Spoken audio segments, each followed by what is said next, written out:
अस्सलाम वालेकुम everyone, this is fava business वाली और मेरे साथ मिस मुनीबा मौजूद हैं। तो अस्सलाम वालेकुम। सबसे पहले कैसी हैं आप? अल्हम्दुलिल्लाह। आप कैसी हैं? मैं भी ठीक हूँ। सबसे पहले तो मैं चाहूँगी मिस मुनीबा, आप प्लीज़ अपना मुझे ब्रीफ इंट्रोडक्शन करवाइएगा और आपकी जो एजुकेशन फील्ड में जो जर्नी रह चुकी है उसके उसके बारे में बताइएगा। Ma'am, my name myself Muniba Rahman, MSc Zoology and MA Education.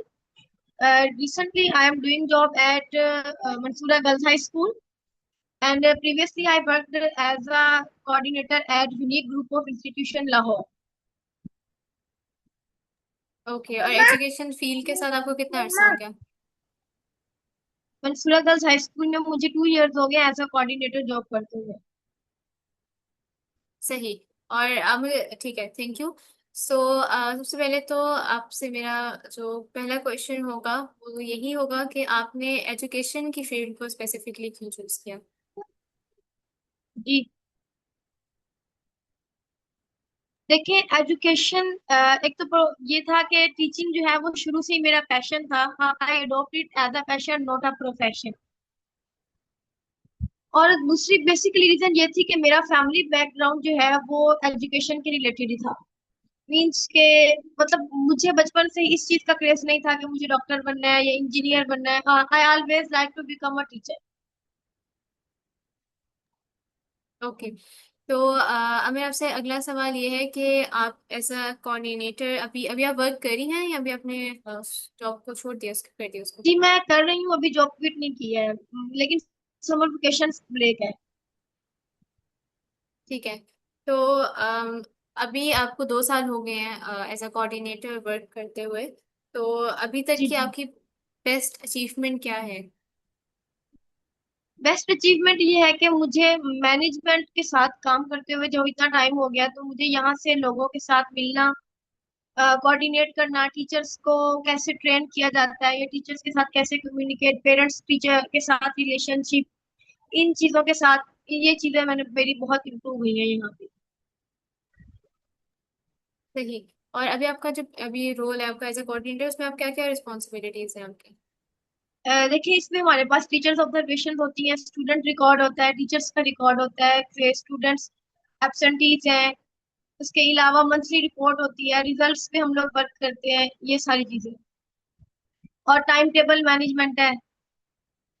और जब आपने स्टार्टिंग में जो भी जिसको मैं काम कर रही है, जब आपने इसको ज्वाइन किया था और 2 साल आपको हो गए, तो आपका अपने अंदर आपने क्या क्या चेंजेस फील की हैं? कौन सी ऐसी स्किल्स हैं जो आपने सीखी हैं 2 साल के अंदर?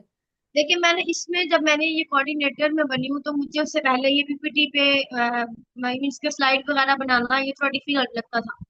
लेकिन जब हमें यहाँ पे मंथली रिपोर्ट प्रिपेयर करनी होती है, तो उसके लिए हमें पीपीटी पे स्लाइड्स बना के हमें अपनी मंथली रिपोर्ट दिखानी होती थी। वो मैंने सीखा है। इसके अलावा इसके साथ साथ जो है वो इस इदारे में मैंने बहुत सारी स्किल्स ये है कि कंप्यूटर स्किल्स मैंने सीखी है इनके साथ। सही। और ऐसे और कौन वैसे से? भी मैं भी, जी, कंटिन्यू करें। जी, मैं डिजिटल मार्केटिंग का कोर्स कर रही हूँ साथ साथ।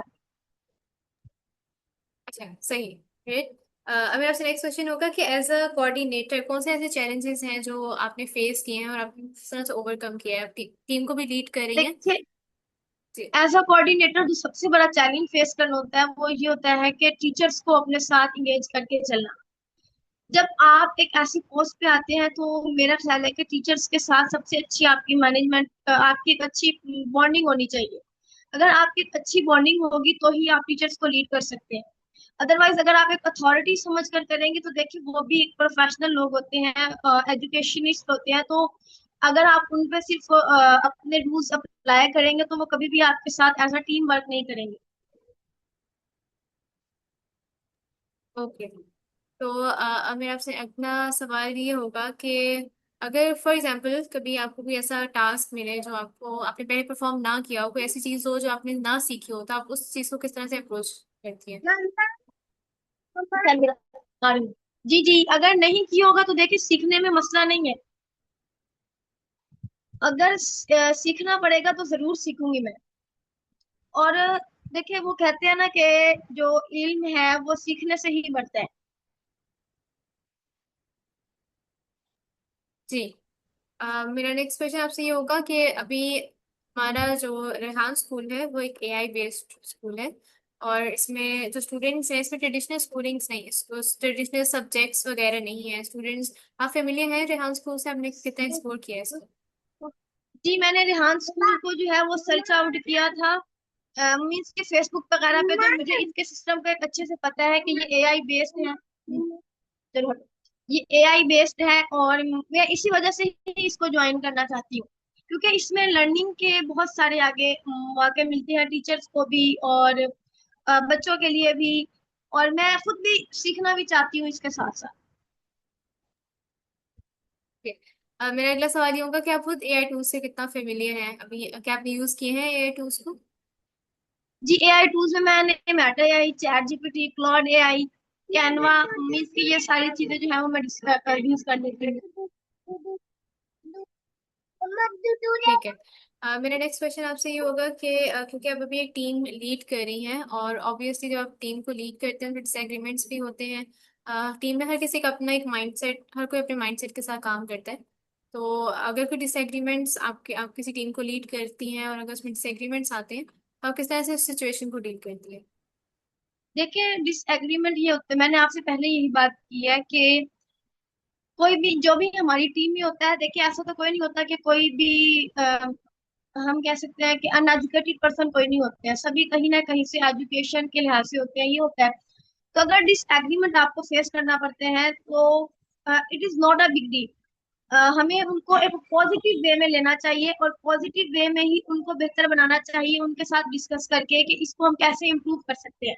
अगर हम उनके साथ डिस्कस करेंगे, इम्प्रूवमेंट की तरफ आएंगे, तो ऑटोमेटिकली बात है कि वो इस चीज को समझेंगी कि हमारी ओपिनियन को, हमारी राय को इम्पोर्टेंस दी गई है।